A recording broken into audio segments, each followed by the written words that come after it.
It's beginning to look a lot like Christmas. Well, at least for a few entrepreneurs. Weekend Business Report starts right now.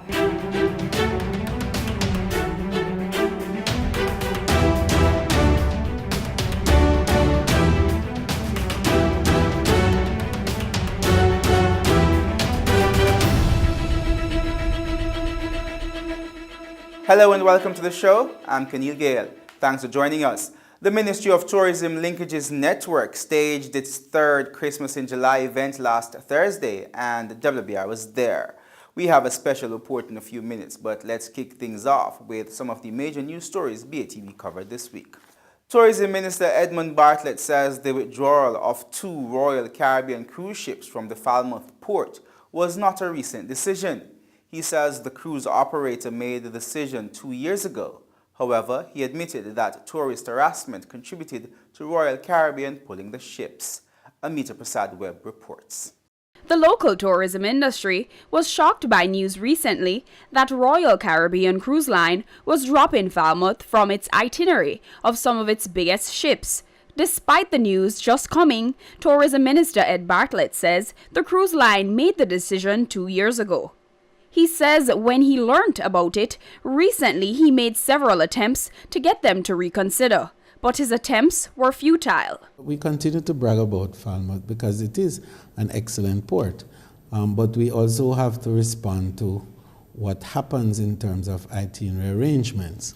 Falmouth is part of a Western itinerary which includes 2 other ports. So was this pullout scheduled then? I mean, yes, it was scheduled. This is a schedule. This is a schedule, and this is the point. So somebody, right. So we came into the picture a few months ago, because we're a new administration, as you know. I'm not trying to make an excuse on any political line here, but just to put in context where we stood. Meanwhile, Minister Bartlett confirmed that the cruise ships were pulling out of the port because of a high number of reported incidents of tourist harassment. But that wasn't the only reason. And when you met with the authorities, what was the reason they gave as to why they were changing the itinerary? Well, they said a number of things. One is that they had there was a reduction in the demand for Falmouth because the guests or the cruise passengers were giving negative responses in relation to the experience. And that's the harassment? Yes, and the number one issue that came up was harassment. In the meantime, the tourism minister admitted that Falmouth has not developed rapidly enough to meet the expectations of the experience being marketed by the cruise line. And the second, of course, was that the town had not been built out in the way that it was promised, and that they were a marketing destination which in fact didn't exist. We're aware of that part because we have been continuously working on building out the Falmouth Georgian experience, and the Port Authority ourselves and the UDC, as well as the Parish Council, have been working assiduously at this, but it's a time-related matter, as you know, and it's also resource influence. So Prime Minister has actually taken full responsibility to drive that development to enable the full build-out of Falmouth. The IMF says its new policy coordination instrument will have no immediate implication for Jamaica as the country already has an agreement with the multilateral agency. The new policy instrument will allow countries to leverage their relationship with the IMF to borrow money from other agencies. Jason Muyong tells us more. The International Monetary Fund IMF says because Jamaica already has an agreement, the country will not immediately benefit from the new policy. Jamaica is currently embarked on a precautionary standby arrangement, right? So, that's the framework and the, fund arrangement that is in place. So per se, this new policy instrument has no current implication for Jamaica. That would be the short answer, because there is an ongoing program. He points out that the new policy is not a borrowing instrument. However, he says it will put countries who want to access funds in a better position. The instrument actually is not a borrowing instrument. The instrument is meant to provide a framework. I mean, the framework for countries that need to unlock financing from other sources. So it's a signaling tool that the country is embarked on a program that is supported by the IMF. He points out that while there is no lending of money by the IMF involved, the tool will still benefit member countries. It allows us to provide what we do the most, provide advice to countries. We do provide advice even when there is no program. But it's more for the membership because IMF is a set of countries, it's a conglomerate of countries. So to the extent that countries could find benefit in the tool, I mean, it's also the IMF will see benefit in that because our purpose is to serve member countries. Get in now before it's too late. That's the call from Michael Lee Chin to Jamaicans living both on the island and overseas. The chairman of the Economic Growth Council, EGC, says the conditions are right to make a great investment in Jamaica now. More in this report. Speaking yesterday at the Jamaica 55 Diaspora Conference in Kingston, Mr. Leachin told participants to invest in their country. So, ladies and gentlemen, I would suggest to you that if you do not get on the train now, it's going to leave you, and those of us who see it are confident will reap the rewards. So you can invest in your own country, do well, do good, and have lots of fun. He's crediting the growth being achieved to the efforts of various stakeholders. So we listened to the stakeholders, we devised a plan.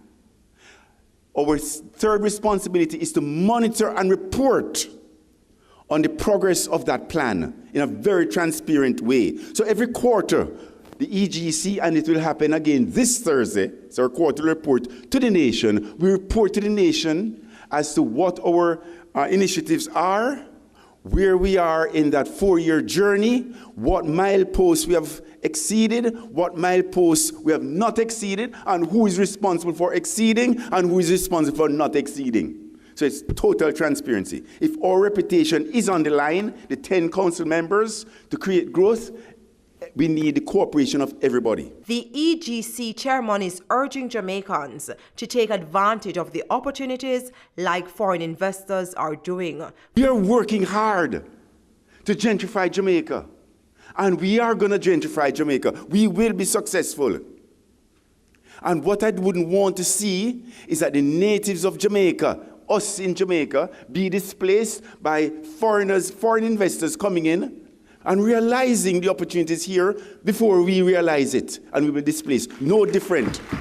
And switching gears now, several entrepreneurs got an opportunity to showcase their goods to members of the private sector at the Tourism Linkages Network's Christmas in July event. WBR was there. Here's more in this special report.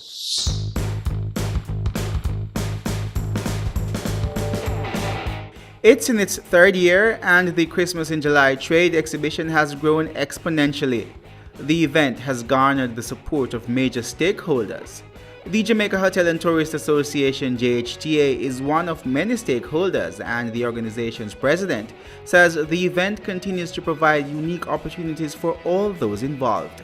JHTA is once again pleased to partner with the Ministry of Tourism and the Tourism Linkages Hub on such a superb initiative, one which will drive economic activity and strengthen the ties between tourism and key productive sectors such as manufacturing and the creative industries.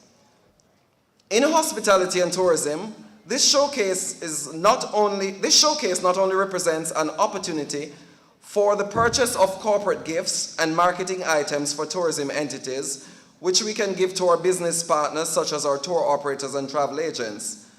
Today also provides an opportunity to uncover the craftsmanship and talent of Jamaican artisans who can aid in supplying much sought after authentic Jamaican products for visitors to purchase in our on-property gift shops. Meanwhile, Deputy President of the Jamaica Manufacturers Association, JMA, Richard Pandohe, while agreeing, says Jamaica needs to move away from being a sample economy and allow entrepreneurs to mass produce. Look around and you see the products we have, the amazing stuff we have to give.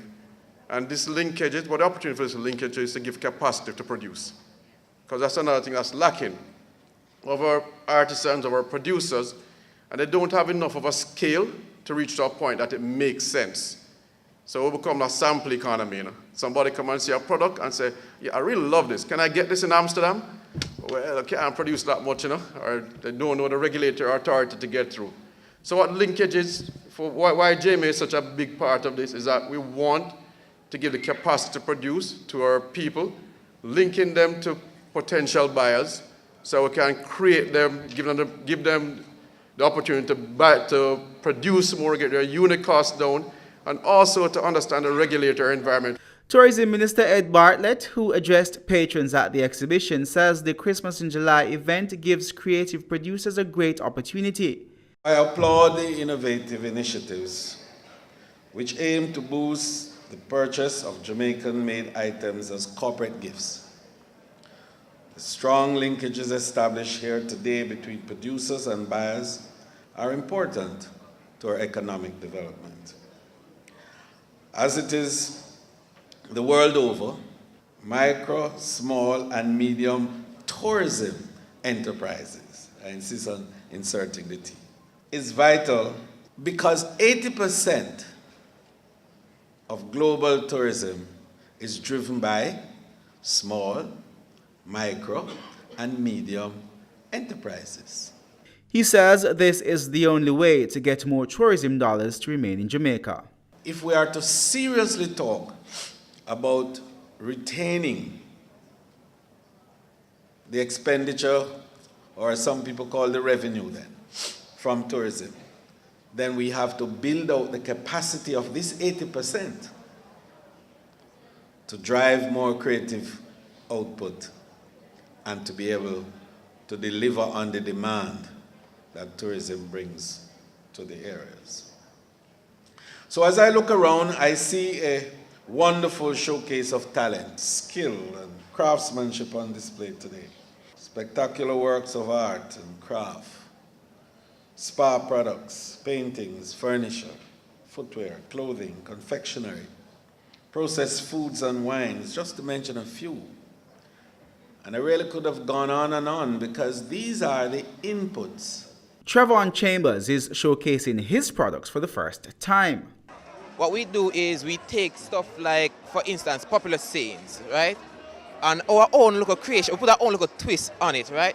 All right, for instance, we have like for the banking sector and the hotel sector, we have shirts specifically designed for them. We have shirts coming out for the Jamaica 55, which will be showcased there. He hopes the event will help him form networks that will benefit his business. Mainly for us, we just want to mingle. We wish to get our name out there. So the different persons, different private sector corporations that are coming in to show them what we're capable of. So in case they ever need our services or need anything from us, we will be there to broadcast, to give them our designs and our efforts. We'll be there to be showcased.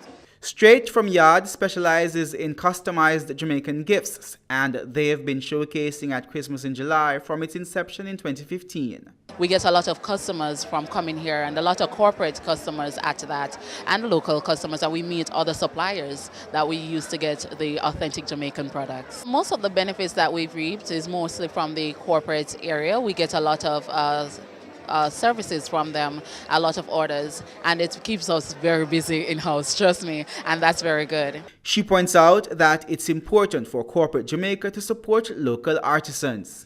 If they don't support us, we have nothing here. So if they support us, we can build here Jamaica and make it even more beautiful, and for tourists to come on in and, of course, enjoy the beauty of our island and our enterprises and our little authentic Jamaican products that we offer here.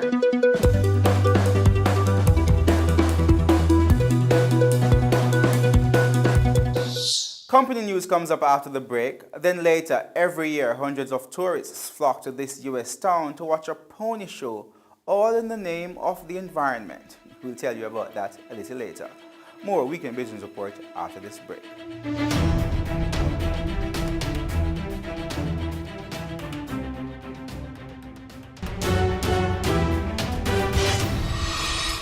Welcome back to Weekend Business Report. Berger Paints is optimistic about the future. Long Pond Distillery reopens and Express Catering talks expansion plans.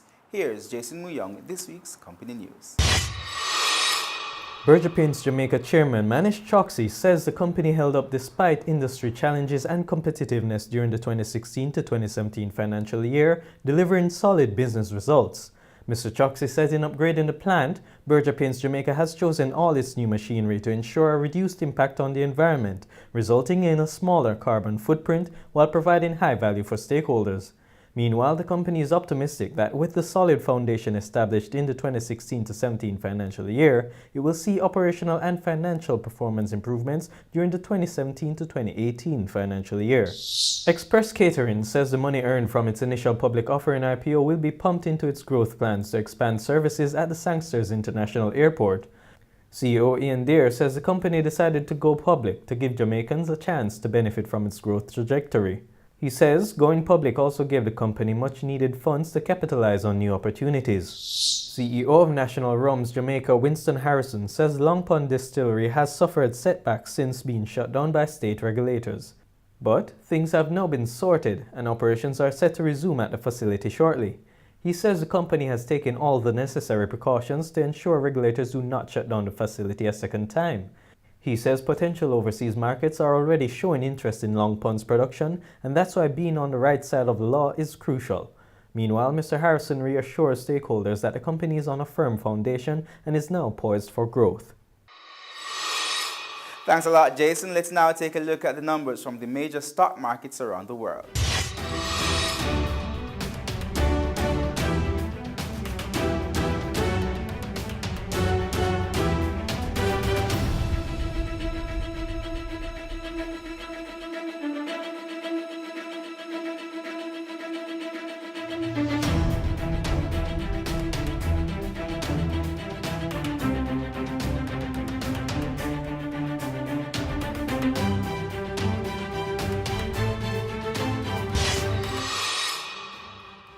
When we come back, more of the top business news stories BATV covered this week.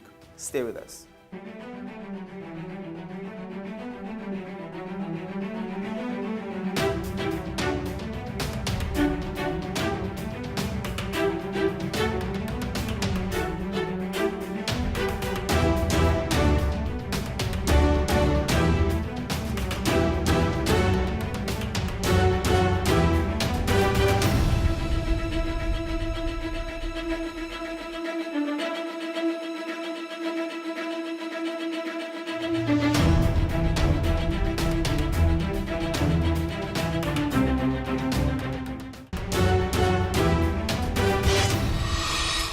Welcome back to Weekend Business Report. The opposition is calling on the government to provide more information regarding its divestment plans for government assets.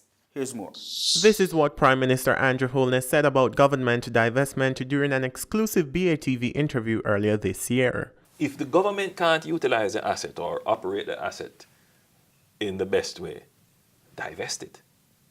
So, K-Manners, divest it. Let the private sector use the asset, generate the revenues from it, and the government gets its take, which goes towards the needs of the people and help to pay down the debt. Fast forward a few months later, and opposition leader Dr. Peter Phillips is calling on the government to provide the details of those proposed divestments. Can we get a list that are intended for? Can we get a clear indication of what is intended for the stock market? And as best as possible, we urge again that there be wide, broad-based participation in ownership where that is feasible. Dr. Phillips says it's important that the government keep the public informed in line with its promises for transparency. I would urge that in all circumstances where feasible, we provide an opportunity for the widest possible participation by the general public in this regard. He was speaking during a meeting of the House of Representatives yesterday. The Inter-American Development Bank, IDB, says universal free public health care in Jamaica has significantly benefited the economy. More in this report. After years of gathering and collating information, the IDB is finally reporting that universal free public health care in Jamaica had a positive impact on the country's health status and labor supply. Findings from the report show that days which would have usually been lost due to sickness decreased by 2%. Similarly, the number of days where people were unable to perform normal activities due to illnesses within the previous 4 weeks decreased 34%. The researchers note that these estimates suggest that, on average, the policy increased the general health of the population.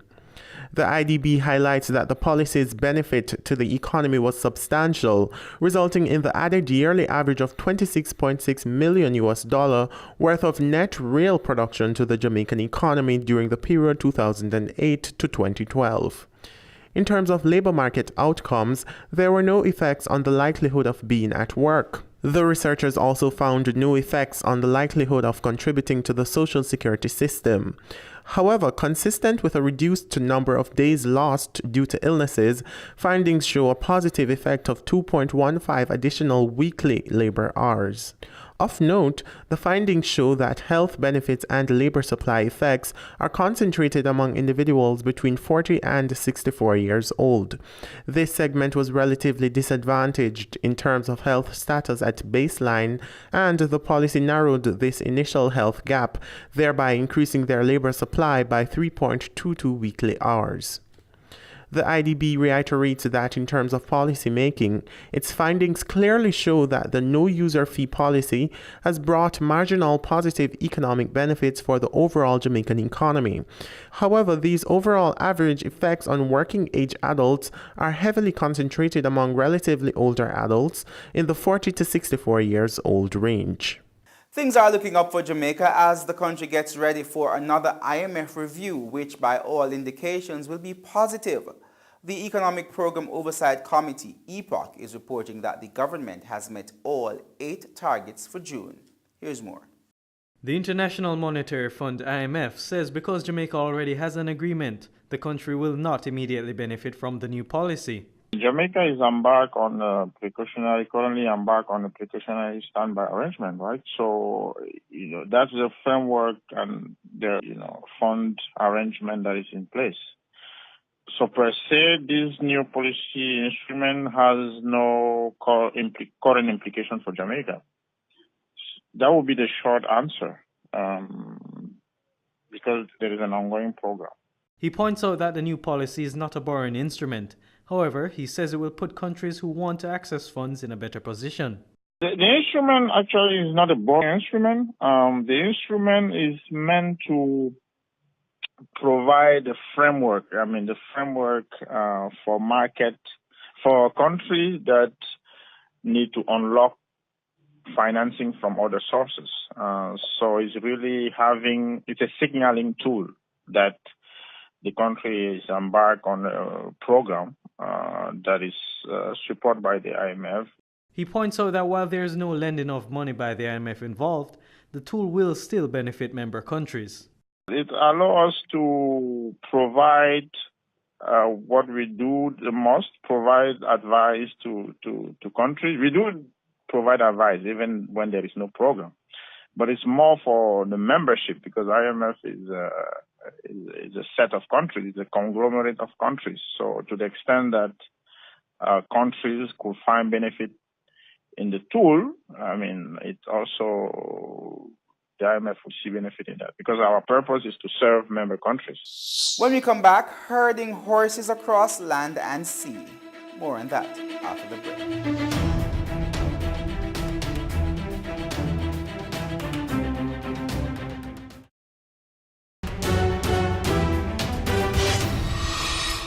Welcome back to Weekend Business Report. To protect the ecosystem in an eastern Virginia town in the U.S., wild horses are herded across land and water in an effort to keep their numbers in check. Here's more.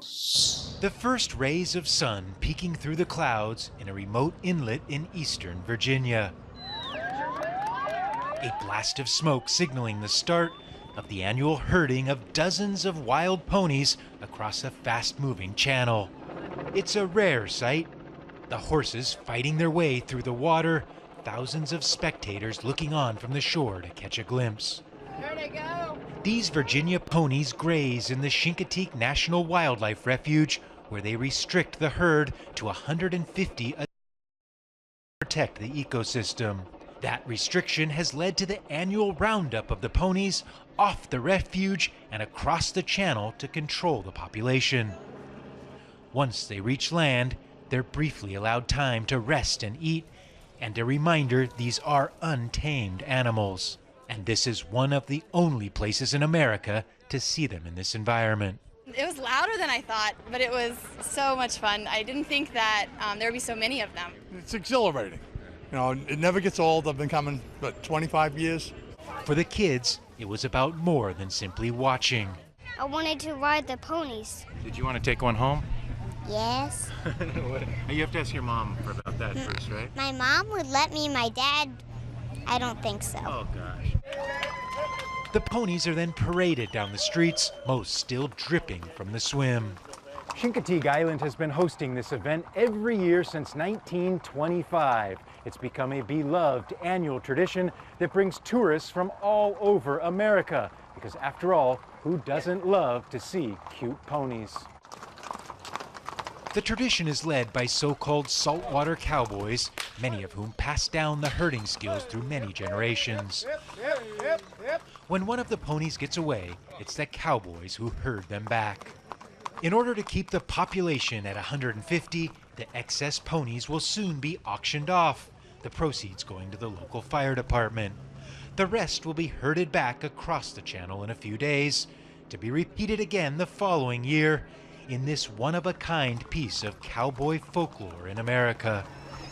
Gabriel Elizondo, Al Jazeera, Chincoteague Island, Virginia. And that's where we have to leave it for this week's show. Thanks so much for watching. On behalf of the entire Weekend Business Report team, I'm Keneal. See you next time.